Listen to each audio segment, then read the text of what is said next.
The flames licked at the night sky with hungry tongues, casting dancing shadows across the weathered face of Magnus Kelher as he stood motionless in his front yard. Orange light reflected in his pale blue eyes, eyes that had seen too much in their 67 years, as his life's work turned to ash and ember before him. The barn that had sheltered 3 generations of cattle, the same barn where his late wife Martha had birthed calves during brutal winter storms, now crackled and roared like some ancient beast awakening from slumber. 3 riders sat their horses just beyond the gate, silhouetted against the inferno they had created. Their laughter cut through the night air sharper than the smoke that burned Magnus' throat. The lead rider, a man called Colt Briggs with shoulders broad enough to fill a doorframe and a smile cruel enough to freeze blood, spat tobacco juice into the dirt and wiped his mouth with the back of a gloved hand. His companions flanked him like hungry wolves, their faces painted with the same savage satisfaction that came from watching something beautiful burn. "You boys did good work tonight," Briggs called to his men, his voice carrying the lazy confidence of a man who had never met real opposition. "Look at that fire dance. Pretty as a painted lady, ain't she?" The youngest of the 3 riders, a lean kid with dead eyes and quick hands, shifted in his saddle and glanced toward Magnus. "Boss, the old man ain't moved a muscle since we lit her up. Just standing there like a scarecrow." Briggs turned his attention to Magnus with the slow, predatory focus of a cat studying a wounded bird. The flames painted his weathered features in stark relief, revealing scars that spoke of violence both given and received. His hat sat tilted at an arrogant angle, and the ivory handles of twin Colts caught the firelight from where they rested on his hips. "Well now, Granddad," Briggs drawled, his voice thick with mock concern, "that there barn of yours seems to have caught itself a case of the blazes. Mighty unfortunate accident, wouldn't you say?" Magnus remained silent, his hands hanging loose at his sides despite the slight tremor that age had brought to his fingers.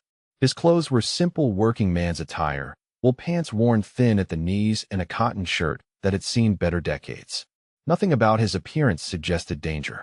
Nothing about his stance warned of the storm that could be unleashed with the proper provocation. He was simply an old rancher watching his world burn, as helpless as morning frost against the rising sun. The 3rd rider, a heavy-set man with a beard stained yellow from chewing tobacco, leaned forward in his saddle. "Maybe the old codger's gone simple in the head, Colt. Seen it happen before. Age catches up with a man's mind before his body gives out." Briggs dismounted with fluid grace, his boots hitting the hard-packed earth with authority. He approached Magnus with the casual swagger of a man accustomed to fear preceding him wherever he walked. The flames behind him cast his shadow long and dark across the ground between them. "Now see here, old-timer," Briggs said, stopping just beyond arm's reach. "My boys and me, we're in the business of preventing exactly these kinds of unfortunate accidents. Of course, prevention costs money. Protection ain't free in these parts." The barn's main support beam chose that moment to surrender to the flames, crashing down in a shower of sparks that painted the sky like falling stars. The sound echoed across the valley, a death knell for 40 years of honest work. Still Magnus said nothing. Still he stood like carved stone, watching his legacy transform into smoke and memory. Briggs circled him slowly, like a buzzard spiraling toward carrion. "You know what I think, Granddad? I think you should thank us for clearing this old wreck off your land. Makes room for something new, something better. Progress, you might say. If you're enjoying this tale of an old man's quiet strength, hit that like button and let me know what country you're listening from in the comments. I love seeing how these stories of justice and patience reach folks all around the world. Now stay with me, because what's coming next will surprise you." The youngest rider laughed, a sound like glass breaking in the distance. "Maybe we should help him rebuild, boss. Charge him for the service too." "Mighty generous of you boys," Briggs agreed, his grin widening to show teeth stained dark from years of rough living. "What do you say, old man? Ready to thank us proper for our kindness?" For the first time since the flames had begun their hungry work, Magnus Kelher moved. Not his body, which remained statue still in the flickering light. Not his hands, which hung steady despite the tremor that age had gifted him. Only his eyes shifted, those pale blue orbs that had watched Apache war parties cross canyon floors and counted the dead after Shiloh turned to meet the gaze of the man who had destroyed everything he had left in this world. When he spoke, his voice carried the quiet weight of distant thunder rolling across empty plains. 3 words, spoken soft enough that the crackling flames nearly swallowed them whole, yet somehow reaching every ear with perfect clarity. "I'll remember this." The words hung in the smoky air like a promise carved in stone. Not a threat, not a boast. Simply a statement of fact delivered with the calm certainty of a man who had learned long ago that some debts could only be paid in full when the time was right. Briggs studied Magnus' weathered face in the firelight, searching for something he couldn't quite name. For just a moment, something flickered behind his cruel smile. Something that might have been caution, or perhaps the ghost of wisdom his father had tried to teach him before whiskey and violence claimed his soul. Then the moment passed, buried beneath layers of arrogance and the intoxication of easy power. "You do that, Granddad," Briggs said, spitting into the dirt at Magnus' feet. "You remember real good. And when you're done remembering, you come find us in town. We'll be waiting to discuss your protection plan." The 3 riders turned their mounts and disappeared into the darkness beyond the burning barn, their laughter fading like the echo of distant gunshots. Magnus stood alone in his yard, watching the flames consume the last of what had once been his hope for a peaceful old age. Somewhere in the distance, a coyote howled its loneliness to the stars. The old rancher pulled his worn hat from his head and held it against his chest as the roof finally collapsed in a thunderous crash of burning timber. Sparks rose like prayers toward heaven, carrying with them the ashes of simpler times. When the last echo faded into silence, Magnus Kelher placed his hat back on his graying head and walked toward his house with the measured pace of a man who had work to do. Behind him, the barn burned on through the night, a funeral pyre for innocence and a beacon that would guide him toward whatever came next. The morning sun painted the valley gold and amber, but the blackened skeleton of Magnus Kelher's barn cast a shadow that seemed to swallow light itself. Smoke still drifted from the charred remains, carrying with it the acrid smell of destruction that would linger in the air for days to come. Magnus stood at his kitchen window, drinking coffee black as midnight from a tin cup his wife had given him 30 years ago. His pale blue eyes tracked the horizon where dust clouds marked the passage of riders moving between the scattered ranches that dotted the valley floor. 3 days had passed since Colt Briggs and his men had turned his life's work into ash and ember. 3 days of watching neighbors bolt their doors at sunset and checking their windows before lighting evening lamps. Fear had settled over the valley like morning frost, silent and cold and unwelcome. The Hendricks spread lay 5 miles south, and Magnus had watched the smoke rise from that direction yesterday afternoon. Not the clean white smoke of cooking fires or forge work, but the thick black billows that spoke of buildings burning and dreams dying. Young Tom Hendricks had inherited the place from his father just 2 years past, barely 25 and full of hope for building something lasting in this hard country. Magnus set down his coffee and reached for the hat hanging by the door. The walk to town would take him past the Hendricks place, and a man had obligations to his neighbors even when those neighbors might not welcome his company. Especially then. The road stretched empty under the climbing sun, nothing but wagon ruts and horse tracks marking the passage of those brave enough or foolish enough to venture beyond their own gates. Magnus walked with the steady pace of a man accustomed to covering ground on foot, his boots raising small clouds of dust that settled on his worn clothes like fine powder. His back remained straight despite his years, and his eyes never stopped moving, cataloging every shadow and sound with the unconscious precision of someone who had learned that survival often depended on noticing what others missed. The Hendricks homestead told its story without need for words. The barn stood intact, but the chicken coop lay scattered in splinters and feathers. Fence posts had been uprooted and thrown into a pile, like kindling waiting for a match. The vegetable garden that Mary Hendricks had tended with such pride lay trampled beneath the hooves of horses ridden by men who took pleasure in destroying what others had built with love and sweat. Tom Hendricks sat on his front porch, his head in his hands and his shoulders shaking with the kind of exhaustion that came from fighting battles no man should have to face alone. When he looked up at Magnus' approach, his eyes held the hollow look of someone who had watched his future crumble in a single afternoon. "Mr. Kelher," Tom said, rising slowly from his chair. I heard about your barn. I'm sorry. Seems we're all in the same boat now. Magnus studied the destruction around them, noting the professional efficiency of the vandalism. This had not been random violence, but calculated intimidation, designed to break spirits rather than simply cause pain. The kind of tactics used by men who understood that fear was often more effective than bullets. How many of them? Magnus asked quietly. 3 riders, Tom replied, his voice cracking with suppressed rage. Same one's been making rounds to everyone in the valley. Said they were offering protection services. When I told them I could protect my own place, they decided to show me how wrong I was. They hurt anyone? No, sir, Tom said, but there was something in his tone that suggested the answer was more complicated than a simple negative. They made sure Mary and the baby were watching when they destroyed the coop. Made sure we understood what could happen if we didn't see reason next time they came calling. Magnus nodded slowly, filing away the information with the same methodical care he had once used to track Apache war parties across the desert. Men like Briggs operated according to patterns, and patterns could be studied, understood, and ultimately used against those who created them.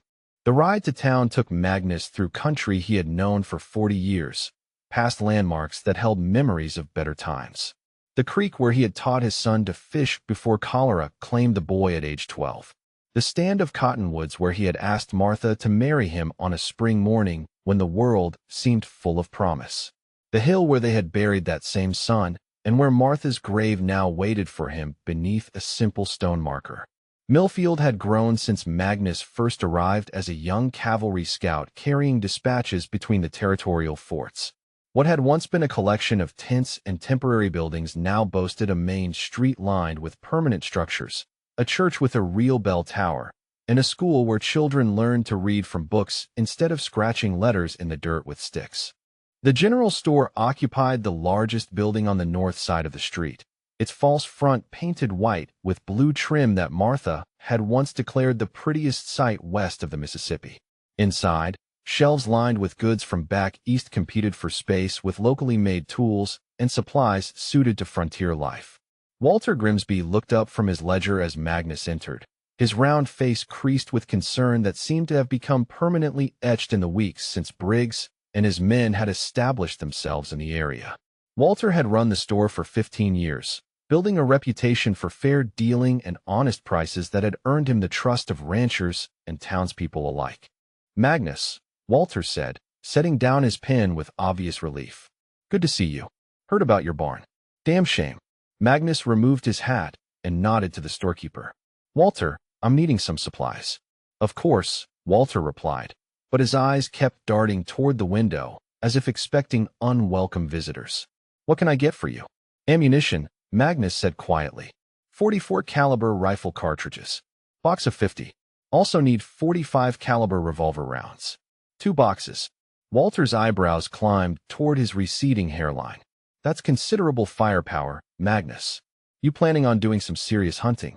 Something like that, Magnus replied, his tone carrying a finality that discouraged further questions. The storekeeper gathered the requested ammunition with the careful movements of a man who understood that certain transactions required discretion. The rifle cartridges were military specification, designed for the Winchester repeating rifle that had earned its reputation during the Indian Wars. The revolver rounds bore the distinctive head stamp of the Colt Firearms Company, precision manufactured for the single-action revolvers that had become the preferred sidearm of lawmen and gunfighters throughout the territories. Walter wrapped the ammunition in brown paper, his movements betraying the nervous energy of someone living under constant threat. As he worked, Magnus noticed the way the storekeeper's hands shook slightly, the way his eyes kept checking the street through the front window, the way he started at every sound from outside. They been by to see you yet? Magnus asked. Yesterday, Walter admitted, his voice dropping to barely above a whisper. Told me I needed their protection. Said accidents could happen to anyone. Windows could get broken. Merchandise could get damaged. Fire was always a risk in a place like this. What did you tell them? Walter's laugh held no humor whatsoever. Told them I'd think about it. They said they'd be back tomorrow for an answer. Don't know what I'm going to do, Magnus. Can't afford to pay them, but can't afford not to either. Magnus accepted the wrapped ammunition and placed exact change on the counter. The coins clinked against the wood with the solid sound of honest money earned through honest work. He studied Walter's worried face for a long moment, then leaned closer and spoke in a voice so low it would not carry beyond the counter. "Tomorrow you tell them you need more time to consider their generous offer," Magnus said. "Tell them you're a careful man who doesn't make important decisions without proper reflection." "Can you do that?" "I suppose," Walter replied, uncertainty clear in his voice. "But what happens when they get tired of waiting?" "Then we'll see," Magnus said simply. The walk home took Magnus past the Grimsby house, where Walter's wife hung laundry on a line stretched between two apple trees her grandfather had planted when the territory was still wild country inhabited by men who settled disputes with guns rather than lawyers. She waved as he passed, her smile brightening a face worn thin by years of frontier hardships and recent worries about the safety of her family. Further down the road, Magnus encountered Eleanor Patterson leading her milk cow back from the communal pasture where the town's livestock grazed under the watchful eye of whoever volunteered for the duty. Eleanor was 73 years old and had buried 3 husbands, each one taken by the violence and disease that claimed too many good men in this harsh country. She owned a small ranch north of town, 20 acres of good grazing land, and a house her second husband had built with his own hands from timber cut in the mountains. "Afternoon, Eleanor," Magnus said, touching the brim of his hat. "Magnus Kelher," she replied warmly. "I was sorry to hear about your barn. Harold always said you kept the finest stock in the valley." Harold had been her third husband, carried off by pneumonia 2 winters past. A good man who had treated Eleanor with the kindness and respect she deserved after losing her first 2 husbands to Apache raids and a mine collapse respectively. "Thank you," Magnus replied. "How are you managing these days?" Eleanor's expression darkened like clouds gathering before a storm. "Well enough, I suppose, though there's been some trouble lately. Had visitors yesterday. 3 men on horseback demanding payment for protection services I never asked for and don't need." Magnus felt something cold settle in his chest, a familiar sensation he remembered from his years tracking hostile war parties through mountain passes and canyon country. The same feeling that had warned him when Apache scouts were moving into position for an ambush. "They threaten you?" he asked quietly. "Not in so many words," Eleanor replied, but her hands trembled slightly as she adjusted her grip on the cow's lead rope. The leader, man with fancy guns and a cruel smile, said it would be a shame if something happened to a defensible old woman living alone so far from help. Said accidents could happen to anyone, especially those too stubborn to accept the generosity of helpful neighbors. "What did you tell them?" "Told them I'd managed just fine for 73 years without their help and saw no reason to change that now," Eleanor said, her chin lifting with the stubborn pride that had carried her through 7 decades of frontier hardships. "They didn't care for that answer much. They come back. You send word to me," Magnus said. "Can you do that?" Eleanor studied his weathered face with the sharp eyes of someone who had learned to read men's intentions during years of living in dangerous country. Whatever she saw there seemed to satisfy her, because she nodded slowly. "I will," she agreed. "Thank you, Magnus." The sun was setting by the time Magnus reached his own property, painting the sky in shades of orange and red that reminded him uncomfortably of flames dancing against barn wood. He stood for a moment at his gate, looking at the blackened ruins of what had once been the heart of his ranch operation. Somewhere in those ashes lay the tools his father had given him, the harnesses Martha had mended during long winter evenings, the memories of cattle drives and harvest celebrations, and all the ordinary moments that had comprised a life worth living. Inside his house, Magnus lit a single oil lamp and set it on the kitchen table. From a wooden chest beneath his bed, he withdrew items that had not seen daylight for 15 years. A gun belt made of hand-tooled leather, worn smooth by years of use and darkened by sweat and weather. A holster designed for the Colt single-action revolver that rode there like an extension of his hand. And the rifle, a Winchester Model 1873 with a walnut stock scarred by hard use, and a barrel that had never failed him when his life depended on its accuracy. Magnus spread the ammunition on the table and began the methodical process of loading each cartridge into the rifle's magazine. 44 caliber bullets, each one precisely crafted to fly true over distances that would challenge lesser weapons. His hands moved with the automatic precision of muscle memory, the same movements he had performed countless times during his years as a cavalry scout, when a misloaded cartridge could mean the difference between returning home and feeding the buzzards. The revolver came next, each chamber receiving its deadly cargo with the care of a craftsman preparing his finest tools.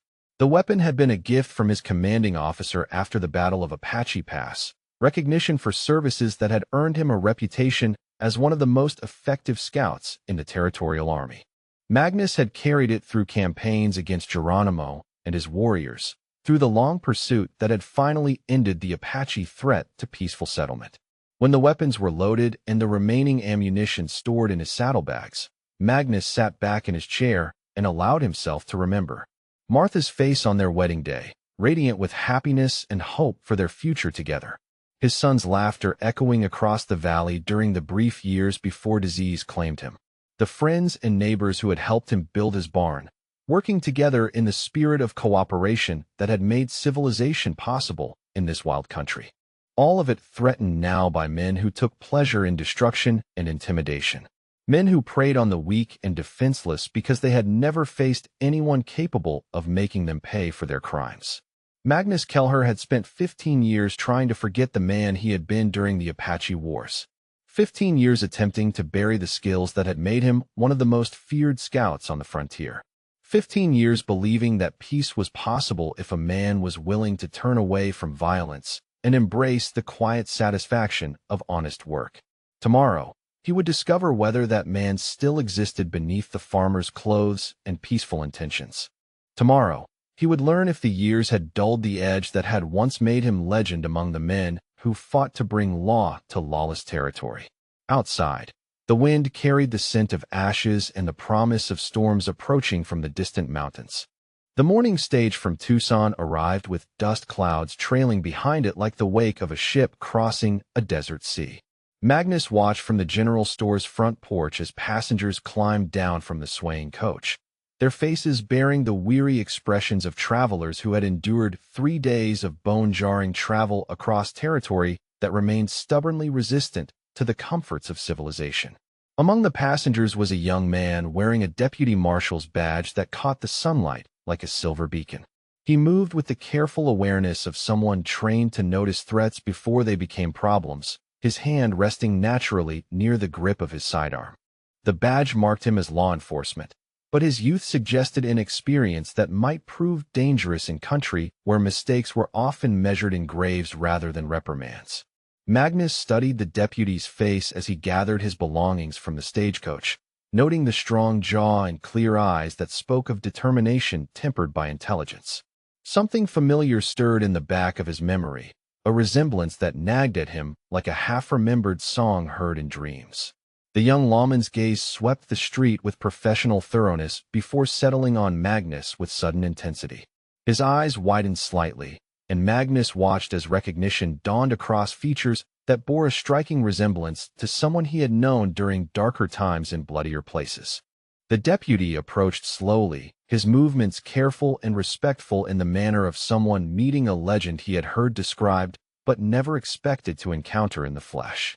When he stopped 3 feet away and removed his hat, Magnus could see his father's eyes staring back at him across 25 years of separation and loss.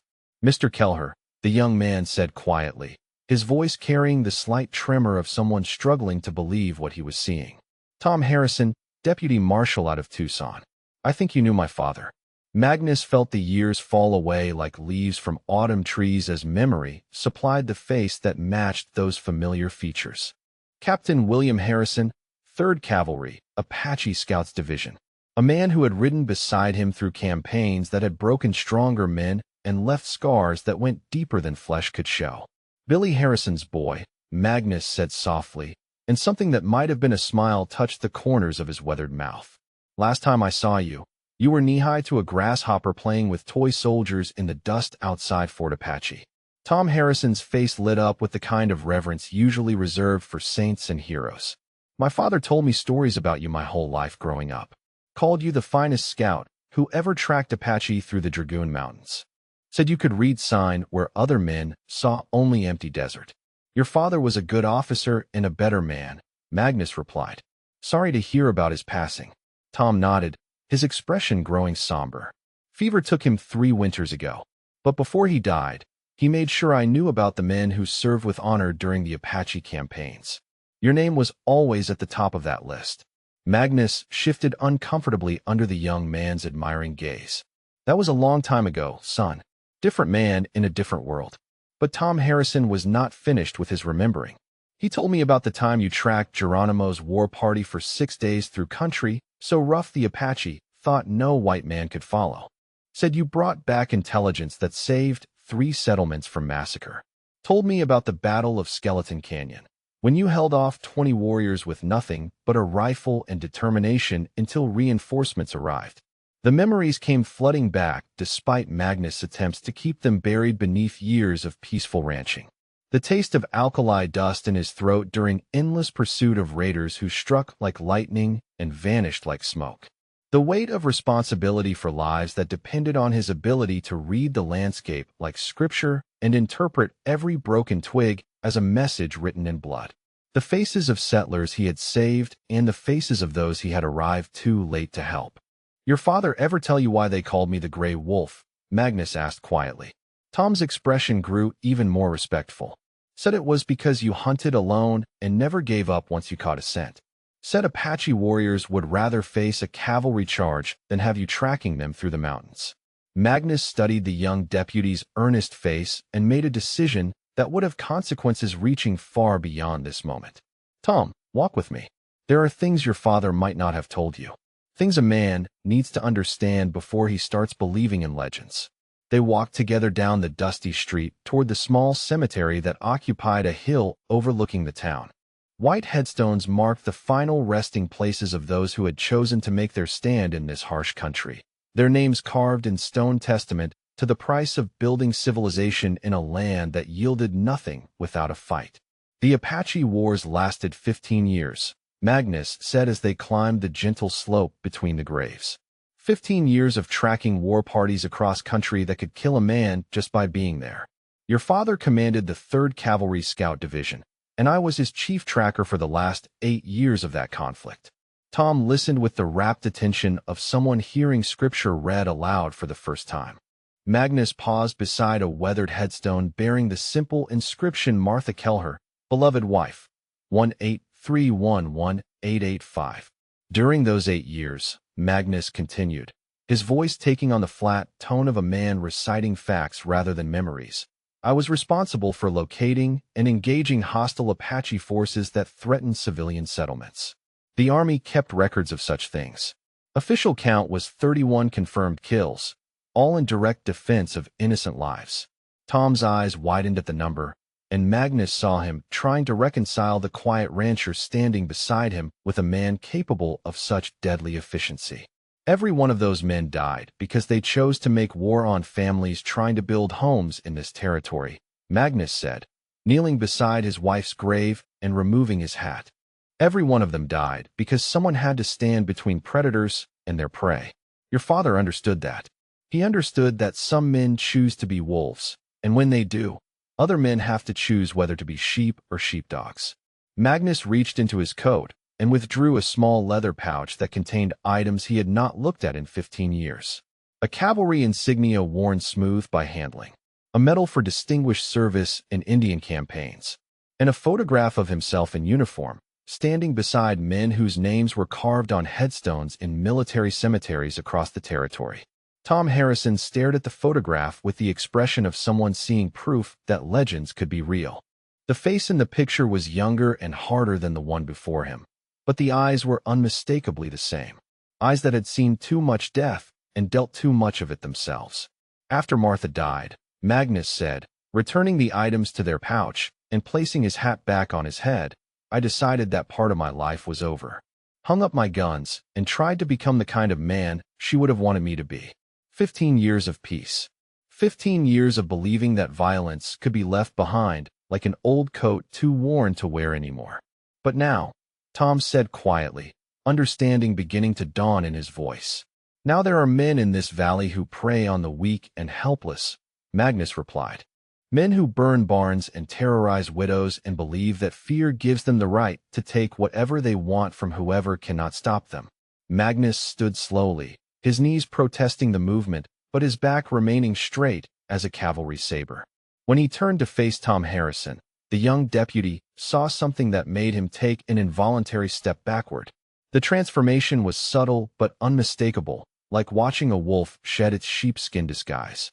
The tremor had vanished from Magnus' hands. His shoulders had straightened beneath his simple rancher's clothes. Most disturbing of all, his pale blue eyes had gone cold as winter ice, reflecting the kind of calculation that came from years of measuring distances and angles in terms of life and death. "Your father would have understood what needs to be done here," Magnus said, and his voice carried the quiet authority of a man accustomed to being obeyed without question. "The question is whether his son has inherited enough of his wisdom to stay out of the way while justice takes its course." Tom Harrison felt his mouth go dry as he stared into those Arctic eyes. This was not the broken-down rancher he had expected to find living quietly in retirement. This was the gray wolf of Fort Apache, and despite 15 years of self-imposed exile, the predator that had made Apache warriors check their back trail and sleep lightly in hostile territory was still very much alive. "What are you going to do?" Tom asked, though part of him already knew the answer. "What I should have done the night they burned my barn," Magnus replied. "What your father would have done in my place. What any man with backbone does when decent people are being terrorized by human wolves who mistake kindness for weakness." Magnus walked to another grave, this one smaller, and marked with a simple cross bearing the name Samuel Kelher, 18651877. He knelt beside it, and spoke in a voice so low that Tom had to strain to hear the words. "Your mother made me promise to hang up my guns when the Apache Wars ended," Magnus said to the grave. "She said we had seen enough killing to last several lifetimes. But she also made me promise to protect the innocent and stand up for those who cannot stand up for themselves. Sometimes a man finds himself caught between promises, son. Sometimes he has to choose which one matters more." Magnus rose and turned back toward town, his movements carrying a fluid grace that had not been evident before. Tom Harrison followed, his mind racing as he tried to process what he had witnessed. The quiet rancher was gone, replaced by something that moved with the predatory confidence of a hunter who had never met prey that could escape once he decided to pursue it. As they reached the edge of town, Tom found his voice again. "Mr. Kelher, there are 3 of them. Armed men with no conscience and nothing to lose. You're one man, and you haven't worn a gun in 15 years. Magnus stopped and looked at the young deputy with those cold blue eyes that seemed to look straight through flesh and bone to examine a man's soul. "Son," Magnus said quietly, "when your father talked about the Apache Wars, did he ever tell you what the Indians called me in their own language?" "No, sir," Tom admitted. "Ghost who walks between worlds," Magnus said.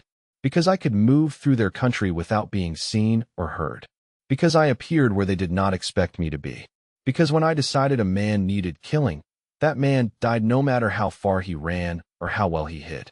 Magnus touched the brim of his hat in farewell and walked toward the general store where Walter Grimsby waited nervously behind his counter. Tom Harrison watched him go, finally understanding why his father had spoken of Magnus Kelher with the kind of reverence usually reserved for forces of nature. The gray wolf was awake, and somewhere in the territory, men who had grown careless in their cruelty were about to discover that some sleeping predators never truly forget how to hunt. Dawn came to the valley with the slow inevitability of Judgment Day, painting the eastern mountains in shades of gold and crimson that reminded Magnus of cavalry guidons snapping in the wind above columns of blue-uniformed soldiers riding toward battles that would determine whether civilization or savagery ruled this harsh country. He had risen before first light, as had been his habit during the Apache campaigns when dawn often brought either victory or death delivered by warriors who preferred to strike when their enemies still lay wrapped in sleep and dreams. Magnus stood in his kitchen drinking coffee that had grown cold while he studied the hand-drawn map spread across his wooden table. The paper bore the careful notations of a man who had spent decades learning to read terrain like scripture, every canyon and ridge marked with symbols that would have meant nothing to civilian eyes, but spoke volumes to someone trained in the deadly mathematics of pursuit and ambush. 3 days of careful observation had revealed the patterns that governed Colt Briggs and his gang. They had established their base camp in Devil's Canyon, a narrow defile that cut through the Badlands northeast of town like a knife wound in weathered stone. The location showed tactical sense, offering multiple escape routes and high ground that would give defenders significant advantages over anyone foolish enough to approach directly. But Magnus had not survived 15 years of hunting Apache war parties by making frontal assaults against prepared positions. He had learned patience from the desert itself, the kind of endless, grinding persistence that wore down enemies like wind and sand, wearing down stone monuments until nothing remained but dust scattered on the wind. The Winchester rifle lay across his kitchen table, its walnut stock gleaming with the kind of care that came from years of depending on a weapon for survival. Beside it rested the ammunition he had purchased from Walter Grimsby, each cartridge loaded with powder charges precise enough to drive bullets true at distances that would challenge lesser marksmen. Magnus had spent the previous evening in the barn ruins, using the remaining foundation stones to create a makeshift shooting rest while he confirmed that 15 years of peaceful ranching had not dulled his eye or steadied his hand beyond redemption. The results had been satisfactory. At 200 yards, he could still place 5 shots within a circle small enough to cover with a man's hat. At 400 yards, the group opened somewhat but remained well within the boundaries of what Apache scouts had learned to call certain death. Beyond that range, individual marksmanship became less important than understanding wind patterns and bullet drop, skills that belonged more to the realm of artistry than simple mechanical precision. Magnus finished his cold coffee and gathered his gear with the methodical care of someone preparing for work that would require both patience and perfection. The rifle went into a worn leather scabbard that had protected it through campaigns from the Mogollon Rim to the Sierra Madre. Ammunition-filled pouches designed by cavalry quartermasters who understood that a scout's life often depended on being able to reload quickly while under fire from enemies who showed no mercy to the wounded or captured. His horse waited in the small corral behind the house, a bay gelding named Jasper with the kind of desert-bred endurance that could carry a man across country that killed mounts bred for easier service. The animal had been his companion for 8 years, long enough to develop the kind of partnership that made words unnecessary between rider and mount. Jasper knew the country as well as Magnus did, could find water where other horses would die of thirst, and possessed the intelligence to remain silent when silence meant the difference between successful reconnaissance and early burial. The ride to Devil's Canyon took Magnus through country he had not visited since his scouting days, terrain that remained as hostile to human habitation as it had been when Apache warriors used these same trails to launch raids against settlements foolish enough to believe that distance provided protection from men who could cover 50 miles in a day without leaving tracks that civilian eyes could follow. Magnus moved with the patience of a man who understood that haste was the enemy of both stealth and survival. He used every ridge and draw to mask his approach, following game trails that would hide his horse's hoofprints among the tracks of deer and javelina that used these same paths to reach hidden springs and sheltered feeding areas. 2 miles from Devil's Canyon, Magnus left Jasper tied to a mesquite tree with enough slack in the reins to allow grazing, but not enough to permit wandering. The final approach would be made on foot, using skills that had once made him invisible to Apache scouts who could red sign in country where other men saw only barren stone and empty sky. The climb to the observation point Magnus had selected required 2 hours of careful movement through terrain that seemed designed by nature to test the resolve of anyone foolish enough to venture into its embrace. Loose shale that could betray a man's presence with a single misplaced step. Thorn vegetation that caught at clothing and flesh with the persistence of living barbed wire. Heat that rose from sun-baked stone like the breath of blast furnaces, making every breath an effort and every movement a conscious act of will. But Magnus had learned patience in a hard school, and when he finally reached the rocky outcropping that overlooked Devil's Canyon from the southeast, he settled into position with the kind of stillness that came from years of understanding that movement meant death and patience meant survival. The canyon spread below him like a miniature version of hell carved from red sandstone and accumulated cruelty. Briggs and his men had chosen their camp well, establishing their base near a spring that provided both water and grass for their horses while offering clear fields of fire in 3 directions. Anyone approaching from the canyon mouth would be visible for several hundred yards, plenty of time for defenders to prepare a reception that would leave attackers feeding buzzards beneath the unforgiving desert sun. Magnus counted 3 men and 7 horses, numbers that told their own story about the gang's recent activities. The extra mounts suggested either planned expansion of their criminal enterprise or preparation for a rapid departure if circumstances required immediate flight from territorial justice. Both possibilities carried tactical implications that would need to be considered when planning his approach. Through field glasses that had served him during campaigns against Geronimo, Magnus studied each man with the careful attention of a predator cataloging the strengths and weaknesses of potential prey. Colt Briggs himself sat in shade provided by a canvas lean-to, cleaning weapons with the kind of casual attention that suggested competence without exceptional skill. His 2 companions occupied themselves with the routine tasks of camp maintenance, their movements revealing the kind of lazy confidence that came from months of successful intimidation without serious opposition. But it was the 4th figure that drew Magnus' most careful attention. A young man, perhaps 20 years old, sat apart from the others with his hands bound behind his back and his face bearing the kind of bruises that spoke of systematic beatings administered by men who enjoyed causing pain. Magnus recognized him as Danny Morrison, the blacksmith's apprentice who had disappeared 3 nights ago while riding home from a neighboring ranch where he had gone to shoe horses for a wedding celebration. The sight of the bound prisoner changed everything.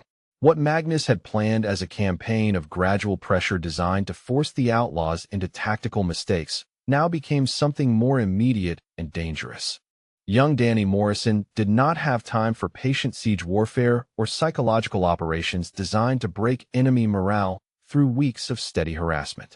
Magnus settled deeper into his rocky hide and began the methodical process of planning an assault against a prepared position defended by armed men who had demonstrated their willingness to kill anyone who threatened their profitable reign of terror. The mathematics were simple enough. 3 against 1, entrenched position, innocent hostage whose safety had to be guaranteed. The kind of tactical problem that had broken the careers of cavalry officers who relied on conventional thinking and frontal assault tactics. But Magnus Kelleher had never been a conventional soldier. He had learned his trade from Apache warriors who could make themselves invisible in country that offered no concealment and strike from directions that enemies never thought to guard. He had mastered the art of patience that could outlast an opponent's vigilance and the science of violence that could end conflicts before defenders realized they were under attack. As the sun climbed toward its zenith, Magnus began moving, not toward the canyon or the outlaw camp, but along the rim toward a position that would allow access to the spring that provided the gang's only reliable water source. Apache raiders had taught him that controlling water meant controlling everything else, and men who could not drink were men who could not fight effectively for very long. The approach required 3 hours of movement, so careful that a lizard sleeping on sun-warmed stone would not have detected his passage. Magnus flowed around obstacles like water, finding the path of least resistance, using every shadow and depression to mask his progress while maintaining visual contact with the camp below. When he reached the head of the small canyon that fed the spring, Magnus allowed himself the luxury of a brief rest while he studied the route that would take him to the outlaw's water source. The path was treacherous but not impossible, requiring the kind of rock climbing skills that had once allowed him to reach Apache strongholds that their builders had considered impregnable. The descent took another hour, each handhold tested carefully before accepting his weight, each footstep placed with the precision of a man who understood that a single falling stone could announce his presence to enemies who would show no mercy to captured scouts. When Magnus finally reached the spring, he knelt beside the clear water and allowed himself to drink while considering the tactical possibilities that his position offered. The outlaws had made their camp 30 yards downstream from the spring itself, positioning themselves to control access while remaining close enough to the water source to respond quickly to any threat. But they had made the classic mistake of assuming that danger would approach from predictable directions, leaving the area around the spring itself unguarded because the terrain seemed to prohibit approach from that quarter. Magnus moved downstream toward the outlaw camp with the silent concentration of a hunter who had learned that success often depended less on superior firepower than on superior positioning and patience. When he reached a cluster of boulders that provided both concealment and clear fields of fire, he settled into position and began the careful process of target assessment that would determine the order in which his enemies would die. The young guard who had been assigned to watch the horses represented the most immediate threat, not because of any exceptional skill or alertness, but because his position offered the clearest view of the approaches that Magnus might need to use. The man sat with his back against a boulder, rifle across his knees and hat tilted down over his eyes in the universal posture of someone more interested in avoiding the midday heat than maintaining proper vigilance. Magnus drew the skinning knife that had served him through a dozen campaigns, its blade honed to surgical sharpness and its handle worn smooth by years of use in situations where silence was more valuable than speed. The weight felt familiar in his hand, as comfortable as shaking hands with an old friend who had shared both triumphs and tragedies across too many dangerous years. The approach required 20 minutes of movement, so slow and careful that watching eyes would have dismissed it as tricks of light and shadow playing across sun-baked stone. Magnus flowed from cover to cover like smoke drifting on still air, pausing frequently to ensure that his movements had not attracted attention from the camp below. When he finally reached striking distance, the guard continued to doze in the shade with the kind of careless confidence that came from months of successful intimidation without encountering serious opposition.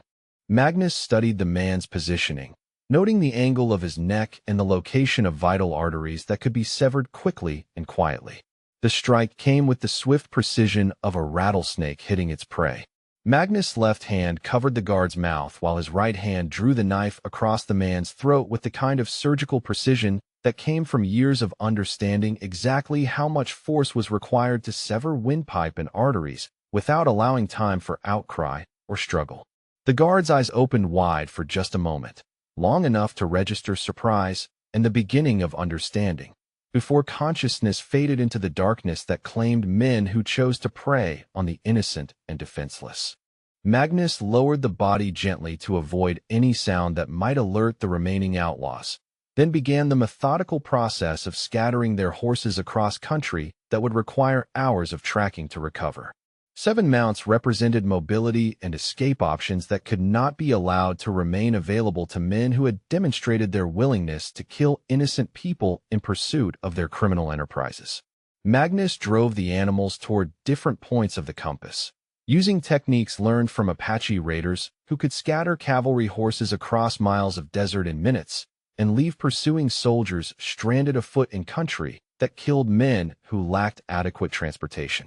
When the last horse had disappeared into the maze of canyons and washes that surrounded Devil's Canyon, Magnus returned to the camp where Briggs and his remaining companion continued their routine activities without realizing that their tactical situation had changed dramatically. They were now stranded afoot in hostile territory, cut off from water, and facing an enemy who possessed every advantage that terrain and superior positioning could provide. Magnus climbed back to his observation post overlooking the camp and settled in to watch the outlaws discover their new circumstances. He did not have to wait long. Within an hour, one of the men walked toward the area where their horses had been picketed, probably intending to check on the animals or perhaps seeking shade from the climbing sun.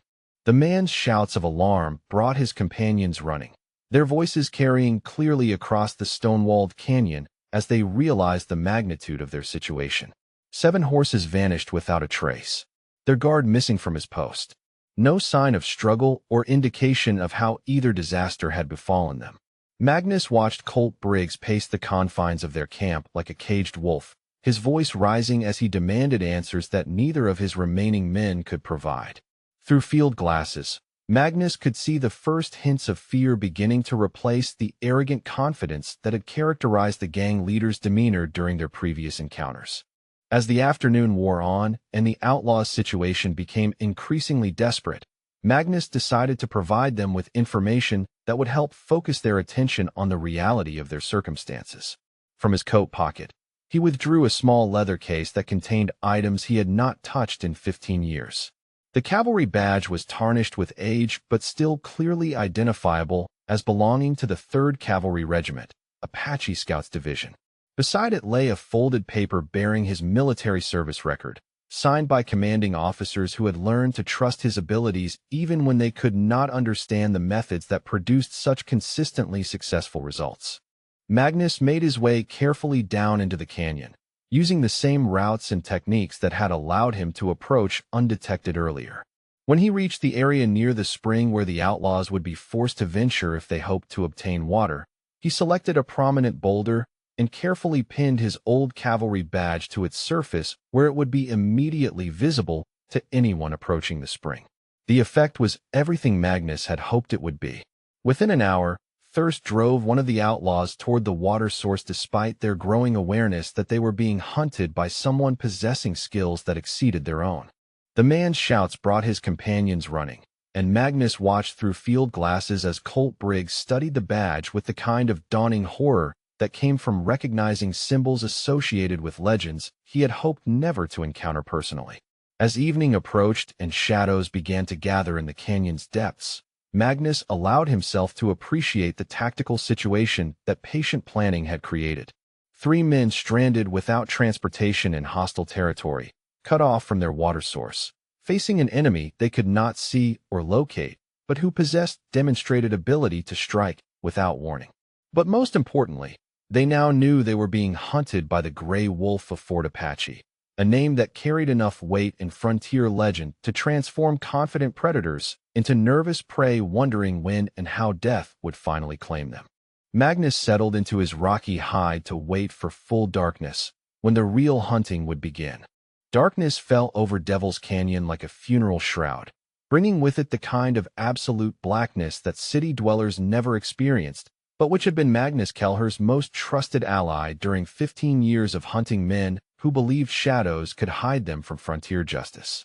No moon showed its face above the canyon rim, and clouds had gathered to obscure even the faint starlight that might have provided minimal illumination for eyes trained to read terrain in conditions that left other men blind and helpless. Magnus moved down the canyon wall with the fluid precision of water flowing over stone, each footstep placed with the careful attention of someone who understood that a single misplaced boot could send loose rock cascading into the depths below and announce his presence to enemies who had grown increasingly desperate as their tactical situation deteriorated throughout the long afternoon. The Winchester rifle rode secure across his back, its familiar weight distributed by a leather sling that had carried the weapon through campaigns against Apache war parties who had learned to fear the distinctive crack of its action, cycling fresh cartridges into battery. 3 hours of patient observation had revealed the pattern of movement that governed the outlaw camp as Briggs and his remaining companions struggled to maintain security while dealing with the reality of their situation. Water remained their most pressing need, but Magnus' control of the spring had transformed what should have been a simple matter of survival into a deadly game of tactical chess played with bullets instead of carved wooden pieces. The first guard change had occurred at sunset, with one man taking position near the bound hostage while his companion attempted to maintain watch over approaches that seemed to offer attack routes from every direction. But men trained in conventional warfare thought in terms of obvious avenues of approach and predictable tactical solutions, while Magnus had learned his trade from Apache warriors who could appear where enemies least expected them and strike from directions that seemed to violate the basic laws of physics and common sense.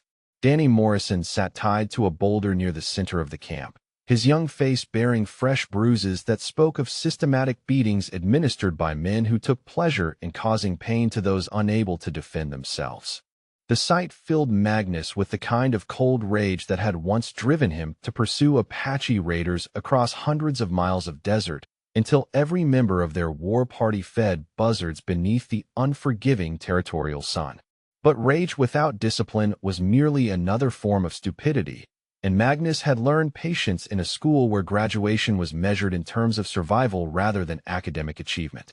He settled into position behind a cluster of boulders that offered both concealment and clear fields of fire toward the outlaw camp, then began the methodical process of target assessment that would determine the order in which his enemies would die.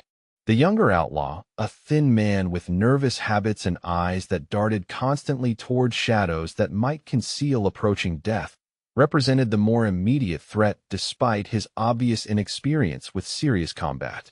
Fear made men unpredictable, and unpredictable enemies were dangerous even when they lacked the skills or equipment to pose significant threats under normal circumstances. Colt Briggs himself sat with his back against a large stone, twin Colts within easy reach and rifle cradled across his knees in the manner of someone who had learned that relaxation could be a luxury that men in his profession could not afford. Even in the dim light provided by their carefully shielded campfire, Magnus could see the tension in the outlaw leader's shoulders and the way his head turned at every sound that might indicate approaching danger. The approach required an hour of movement, so careful that a sleeping rattlesnake would not have detected the disturbance of its rest. Magnus flowed from shadow to shadow like smoke drifting on still air, using techniques learned from Apache scouts who could move through enemy territory without leaving tracks that trained trackers could follow even in daylight conditions that revealed every detail of the surrounding terrain. When Magnus finally reached striking distance, he drew the skinning knife that had served him through campaigns that had broken stronger men and left scars deeper than flesh could show. The blade whispered against leather as it cleared its sheath, the sound so faint that only ears trained by years of listening for death approaching in darkness would have detected the warning it carried. The nervous outlaw died first, Magnus' left hand covering his mouth while the knife found the gap between ribs that led directly to the heart with the kind of surgical precision that came from understanding anatomy in terms of stopping hostile action rather than preserving life. The man's eyes opened wide for just a moment, long enough to register surprise and the beginning of fear, before consciousness faded into the permanent darkness that claimed those who chose to make war on innocent families trying to build homes in hard country. Magnus lowered the body silently and immediately shifted position, knowing that Colt Briggs would soon notice his companion's absence and begin searching for threats that conventional thinking suggested should not exist in terrain that offered no concealment for conventional approaches. But Magnus had not survived 15 years of hunting Apache war parties by relying on conventional tactics or predictable behavior patterns. The outlaw leader's voice cut through the darkness with the sharp edge of growing panic as he called for his missing companion and received no response except the echo of his own words bouncing off canyon walls that had witnessed violence since the first men had learned to settle disputes with weapons rather than words. Briggs rose slowly from his position, rifle ready and eyes straining to penetrate shadows that seemed to shift and move with malevolent purpose. "Come on out, old man," Briggs called toward the surrounding darkness, his voice carrying the forced bravado of someone trying to convince himself as much as his unseen enemy. "You think hiding in the rocks makes you something special, but you're still just one old fool against a man who's killed more people than you've had hot dinners." Magnus smiled grimly at the empty boast, remembering Apache war chiefs who had made similar claims before learning that superior numbers meant nothing when tactical positioning and patience were properly applied to the mathematics of frontier warfare. He shifted position again, moving to a location that would provide clear shooting lanes while keeping Danny Morrison safely outside any potential crossfire. The Winchester came off his shoulder with the smooth precision of muscle memory, its familiar weight settling into his hands like a prayer coming to mind during moments of desperate need. Magnus worked the lever action with practiced care, chambering a cartridge with the kind of deliberate attention that came from understanding that first shots often determined whether conflicts ended quickly or devolved into prolonged exchanges that endangered innocent bystanders.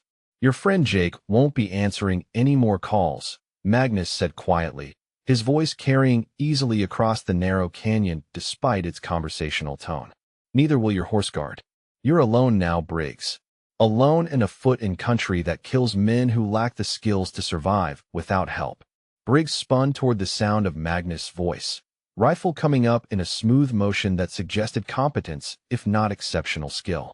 But Magnus had already moved, flowing to a new position while his enemy wasted ammunition on shadows and echoes that provided no target for conventional marksmanship. "You killed my men," Briggs snarled, his voice rising with anger that made tactical thinking increasingly difficult. I'll get you slow for that, old man. Make you beg before I finish the job. Your men died because they chose to make war on innocent families. Magnus replied from a different location, his calm tone contrasting sharply with the outlaw leader's growing hysteria. They died because someone had to stand between predators and their prey. You'll die for the same reason. Briggs fired toward the new position, muzzle flash lighting up the canyon briefly before darkness reclaimed its dominion over the battlefield. The bullet sparked off stone 6 feet from where Magnus crouched behind cover that had been selected specifically for its ability to deflect poorly aimed shots fired by men whose nerves were beginning to affect their judgment. Magnus waited through the echo of the gunshot before responding with precision that demonstrated the difference between trained marksmanship and panic shooting. His bullet took Briggs in the left shoulder, spinning the outlaw leader around, and sending his rifle clattering across stone that had been polished smooth by countless flash floods and windstorms. The mathematical precision of the shot was intentional. A shoulder wound would disable Briggs's ability to use a rifle effectively, while leaving him conscious and mobile enough to understand exactly what was happening to him. Magnus had learned long ago that some men needed time to comprehend the full weight of their crimes before justice claimed them permanently. Briggs scrambled behind cover, clutching his wounded shoulder, blood seeping between his fingers in the kind of steady flow that indicated damaged muscle and torn arteries, but no immediate threat to life. His breathing came in harsh gasps that echoed off canyon walls like the sound of bellows working to keep forge fires burning hot enough to shape iron into useful tools. "You shot me," Briggs gasped, his voice carrying the kind of disbelief that came from men who had grown accustomed to dealing violence without ever receiving it in return. "You actually shot me." "That was just the beginning," Magnus replied calmly, working the Winchester's lever to chamber a fresh cartridge with the kind of deliberate precision that suggested unlimited patience for the work ahead. "The next one goes through something more vital unless you release the boy and surrender your weapons." Briggs laughed, though the sound held no humor whatsoever. "The kid stays with me until I'm clear of this canyon. Try anything clever, and I'll put a bullet through his head before you can blink." Magnus had anticipated exactly this response, understanding that desperate men invariably turned to hostage situations when superior tactics and firepower made conventional fighting impossible. But Danny Morrison's safety had been his primary concern from the moment he had begun planning this assault, and contingencies had been prepared for exactly this development. The second shot took Briggs through the right thigh, a precisely placed bullet that shattered bone and severed muscles that controlled leg movement without striking arteries that would have caused fatal blood loss within minutes. The outlaw leader collapsed with a scream that echoed off canyon walls and sent sleeping birds exploding from their roosts in panic. "Now you can't run even if you manage to reach your horses," Magnus observed conversationally. "Which you won't, since I scattered them across 20 miles of desert this afternoon. You're bleeding, crippled, and stranded in hostile territory with no way out except through me." Briggs tried to crawl toward Danny Morrison, dragging his shattered leg behind him and leaving a trail of blood that would have been visible even without the flickering light provided by their dying campfire. But Magnus had positioned himself to control all approaches to the hostage, and his third shot took the outlaw leader through the right wrist, destroying his ability to grip weapons effectively. The mathematical precision of each shot was not accidental. Magnus had learned anatomy from Apache warriors who understood that there were many ways to stop a man from fighting without necessarily killing him immediately. Sometimes enemies needed time to understand the full weight of their crimes before receiving the final justice that their actions had earned. "Please," Briggs whispered, his voice barely audible above the sound of his own labored breathing. "I give up. You win. Just don't kill me." Magnus rose from cover and approached the wounded outlaw with the Winchester held ready, his pale blue eyes reflecting firelight like chips of winter ice that had never known warmth. When he spoke, his voice carried the flat finality of a judge pronouncing sentence on men whose crimes had placed them beyond the reach of mercy. "You terrorized innocent families who were trying to build homes in this territory," Magnus said quietly. "You burned barns and threatened widows and took pleasure in causing fear to people who had done nothing to deserve your attention. You kidnapped a young man whose only crime was working honest labor for honest wages." "I was just trying to make a living," Briggs protested weakly. "Wasn't personal, just business." Magnus knelt beside Danny Morrison and cut the ropes that bound the young man's hands behind his back. Danny's eyes were wide with shock and relief, his face bearing bruises that would heal, but carrying memories that might take years to fade. "Can you ride, son?" Magnus asked gently. "Yes, sir," Danny replied, his voice shaking with emotion and exhaustion. "Thank you, Mr. Kelleher. I thought they were going to kill me." Magnus helped Danny to his feet and pointed toward the canyon mouth, where safety waited beyond the reach of men who had chosen to live by violence and intimidation. "Go straight to town and tell Deputy Harrison what happened here. Tell him the Gray Wolf sends his regards and that justice has been served." After Danny Morrison disappeared into the darkness that would carry him safely away from this place of reckoning, Magnus turned his attention back to Colt Briggs, who lay bleeding and broken among the rocks that had witnessed his crimes and would soon witness his judgment. The final shot was precise and merciful, ending suffering that might have lasted hours while ensuring that a man who had chosen to prey on innocent families would never again threaten those who sought only to build peaceful lives in hard country. Magnus knelt beside the body and closed eyes that had seen too much cruelty and caused too much pain for forgiveness to be possible in this world or the next. As he gathered the weapons and ammunition that represented both the tools and the wages of violence, Magnus allowed himself to remember the faces of those who had suffered at the hands of men like Briggs and his gang. Widows threatened and humiliated for the entertainment of bullies who mistook cruelty for strength. Young men kidnapped and beaten for the crime of working honest labor. Families terrorized by predators who fed on fear and grew fat on the suffering of those unable to defend themselves. The walk out of Devil's Canyon took Magnus through country that had witnessed violence since the first men had learned to settle disputes with weapons rather than words, but which would soon return to the kind of peace that came when those who chose to live by the sword received the justice that such choices inevitably earned. Above him, stars began to show through breaks in the clouds, tiny points of light that had watched over this harsh land since before humans had arrived to struggle against its challenges and each other. When Magnus finally reached the place where Jasper waited patiently for his return, the faithful horse whickered softly in greeting and nuzzled against his shoulder with the kind of affection that existed between partners who had shared dangers and trusted each other completely. Together they began the long ride back toward town and the difficult process of returning to a life that had been forever changed by the necessity of taking up arms once again in defense of innocent people who deserved protection from those who chose to live as wolves among sheep. Behind them, Devil's Canyon began its slow transformation back into just another geographic feature carved by water and wind from stone that cared nothing for human struggles or the price that civilized men sometimes had to pay to ensure that civilization itself could survive in places where only the strong determined whether justice or chaos would ultimately prevail. Dawn broke over Millfield with the kind of crystalline clarity that followed violent storms, washing the valley in golden light that seemed to promise renewal and peace after days of fear that had settled over the community like smoke from burning dreams. Magnus Kelleher rode down Main Street as the town began to stir, his weathered face bearing the kind of exhaustion that came from work that no man should have to do, but which sometimes became necessary when civilization found itself threatened by those who chose to live as wolves among sheep.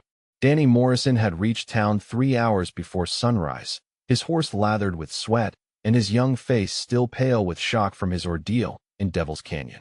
Deputy Tom Harrison had listened to the young man's account with the kind of professional attention that came from understanding that witness testimony could mean the difference between justice served and justice denied in country where law enforcement remained a sometimes uncertain proposition. Word spread through Millfield with the speed that only small communities could achieve when news carried the weight of deliverance from threats that had made mothers fear for their children and fathers check their weapons before venturing beyond their own gates. By the time Magnus reached the general store, a crowd had gathered in the street despite the early hour and the natural reluctance of frontier people to congregate in places where they might present attractive targets for those who preferred to settle disputes with bullets rather than words.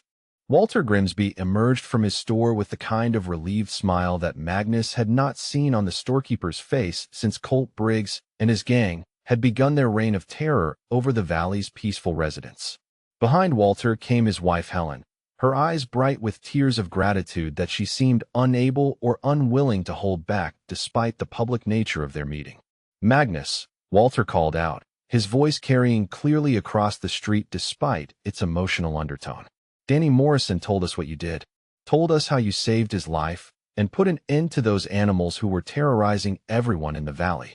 Magnus dismounted from Jasper with the careful movements of a man whose body bore the accumulated weight of 67 years and a night of violence that had required skills he had hoped never to use again. When he turned to face the crowd, he saw faces that reflected the complex mixture of gratitude, relief, and something approaching awe that came from discovering that legends could be real and that heroes sometimes live quietly among ordinary people until circumstances required them to remember who they had been during darker times. "Just did what needed doing," Magnus replied quietly, his pale blue eyes scanning the gathered townspeople with the unconscious alertness of someone trained to assess crowds for potential threats. Any man would have done the same thing when innocent folks were being terrorized by bullies who mistook cruelty for strength.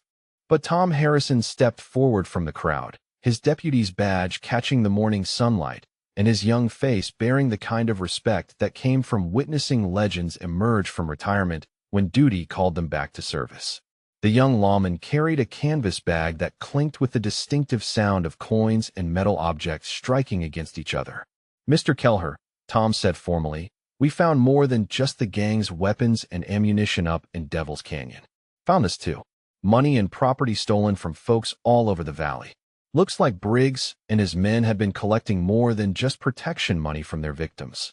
Magnus accepted the bag and examined its contents with growing amazement at the extent of Colt Briggs's criminal enterprise. Silver dollars and paper money amounted to several $100s, enough to represent the life savings of multiple families who had worked for years to accumulate such sums through honest labor and careful spending. Wedding rings and jewelry spoke of personal losses that went beyond mere monetary value, representing memories and family heritage that no amount of money could truly replace. Eleanor Patterson pushed through the crowd with the determined stride of a woman who had buried 3 husbands and learned that life was too short to waste time on false modesty or unnecessary politeness when important matters required attention. Her 73-year-old frame moved with surprising vigor, and her eyes held the kind of fierce gratitude that came from someone who had faced death and found unexpected salvation in the actions of a man she had known only as a quiet neighbor. "Magnus Kelleher," Eleanor said loudly enough for everyone present to hear clearly, "you saved my life and the lives of everyone in this valley. That bag contains my grandmother's wedding ring, stolen from my house when those animals came calling with their protection racket. I thought I'd never see it again." Magnus reached into the bag and withdrew a delicate gold band set with a small diamond that caught the morning light like a tiny star fallen from heaven to earth. He placed it gently in Eleanor's weathered palm, his rough fingers showing surprising gentleness as he closed her hand around the ring that represented generations of love and commitment. "Belongs with you," Magnus said simply. "Your grandmother would want you to have it back where it belongs." As Magnus worked his way through the crowd, returning stolen property to its rightful owners, the gathered townspeople began to understand the full scope of what Colt Briggs and his gang had taken from their community. Tom Hendricks received the watch that had belonged to his father, stolen during the raid that had destroyed his chicken coop and trampled his wife's vegetable garden. Sarah Mitchell found her mother's silver locket, taken during a home invasion that had left her children crying and her husband reaching for weapons that arrived too late to prevent the theft. Each returned item brought fresh gratitude and renewed understanding of the debt that the entire community owed to a man who had risked his life to restore what criminals had stolen through intimidation and violence. But more importantly, each reunion between owner and cherished possession helped heal wounds that went deeper than mere monetary loss, restoring faith in justice and demonstrating that evil actions eventually brought consequences to those who chose to prey on innocent people. Walter Grimsby stepped forward again, this time carrying a ledger book that he opened to reveal careful notations made in his precise shopkeeper's handwriting. "Magnus," he said, I've been keeping track of losses suffered by folks in the valley since this trouble started. Destroyed property, stolen goods, livestock driven off or killed. Figure it amounts to several $1,000s in damages that need to be made right. Magnus studied the figures with the careful attention of a man who understood that proper accounting was essential when determining how stolen property should be distributed among those who had suffered losses at the hands of criminals whose reign of terror had finally ended. The mathematics were complex, involving not just monetary values but questions of priority based on need and the severity of individual hardships. "We'll distribute everything fair and square," Magnus decided. "Folks who lost the most get first consideration, but everyone who suffered because of Briggs and his gang gets something back. Money can't undo what happened, but it can help people rebuild what was destroyed and start over fresh." The process of restoration took most of the morning, with Magnus serving as informal judge and jury in determining how recovered property should be allocated among victims who had suffered various degrees of loss and hardship. His decisions reflected the wisdom of someone who understood frontier communities and the importance of maintaining social harmony when resources were limited and survival often depended on cooperation between neighbors who might have different opinions about other matters. As the crowd began to disperse and people returned to their daily routines with lighter hearts and renewed hope for the future, Magnus found himself approached by a group of younger men who had watched the proceedings with the kind of intense attention that suggested they were learning lessons that went beyond simple mathematics of property distribution. "Mr. Kelleher," said James Patterson, Eleanor's nephew and one of the valley's more promising young ranchers. "We've been talking among ourselves, and we think it's time this valley had some organized protection against future troubles. We'd like to ask you to teach us what we need to know about defending our families and our property against men who might think we're easy targets." Magnus studied the young faces that surrounded him, seeing determination tempered by intelligence and the kind of sober recognition that came from understanding that freedom required constant vigilance against those who preferred to take what others had built rather than build something themselves. These were not hot-headed boys seeking glory in gunfights, but responsible men who had learned that sometimes violence became necessary when peaceful alternatives failed to protect those who could not protect themselves. "Teaching men to fight is serious business," Magnus replied carefully. "Fighting means someone gets hurt, maybe killed. Once you start down that path, there's no guaranteeing where it ends or who pays the final price for decisions made in anger or fear." "We understand that, sir," James replied respectfully. "But we also understand that what happened here could happen again. Maybe not next month or next year, but eventually someone else with guns and bad intentions is going to look at our valley and think we're too weak to defend what's ours. We want to be ready when that day comes." Magnus considered the request with the kind of careful deliberation that important decisions deserved. Training men to use weapons effectively was not just a matter of teaching marksmanship and basic tactics, but also required instilling the kind of moral framework that would prevent good men from becoming the very predators they sought to protect their community against. "I'll teach you what you need to know," Magnus agreed finally. "But we do this right, or we don't do it at all. This isn't about learning to be gunfighters or building reputations. This is about protecting families and maintaining the peace that allows decent people to live without fear." Over the following weeks, Magnus found himself drawn back into a role he had thought permanently abandoned when he hung up his guns after Martha's death 15 years earlier. Every evening after completing his own ranch work, he met with groups of men who came to learn not just marksmanship and tactics, but the harder lessons about judgment and restraint that determined whether armed citizens became protectors or merely another breed of predator. The training took place on level ground behind the church, where Reverend Matthews had given permission for the establishment of what quickly became known throughout the territory as the Magnus Kelleher Memorial Shooting Club. The name had been suggested by Eleanor Patterson, who insisted that the organization should honor the man who had saved their community while also serving as a reminder to future generations about the price of maintaining freedom in dangerous country. Magnus protested that naming anything after him was premature, since he remained very much alive and intended to stay that way for years to come.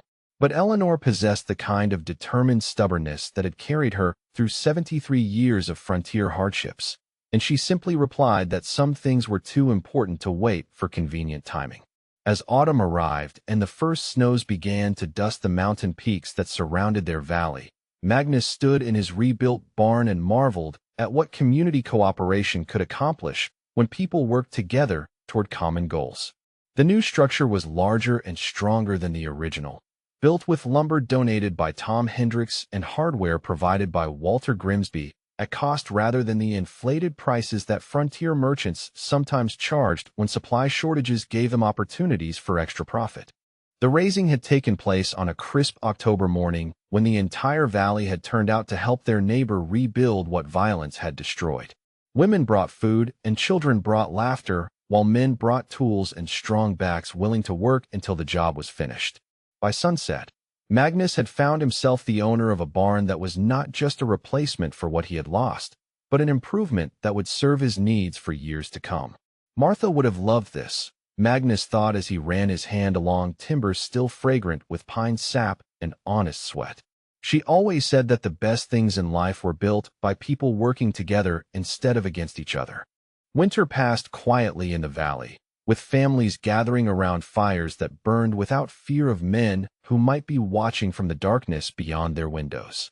Children played in snow that fell clean and white without the shadow of violence hanging over their games.